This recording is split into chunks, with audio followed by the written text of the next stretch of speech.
گفتن امام وقتی فیلم میدید صداشو قطع میکرد. گویا صداقت یکی از صفات وارث امام بود. امام هیچ وقت پمپ بنزین نرفت. بیواکی از صفات وارث امام بود. روزی همسایه امام گربه خود را نزد امام امانت گذاشت. پیشی گرفتن از صفات وارث امام بود. روزی شخصی نزد امام رفت و گفت هیچ کس مرا دوست ندارد. امام گفت پیش تو چطور؟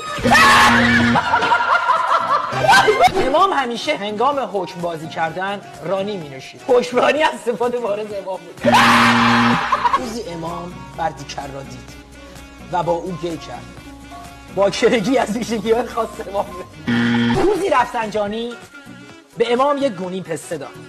امام پسته ها را داخل یک گونی دیگر ریخت. دگرگونی از صفات وارث امام بود.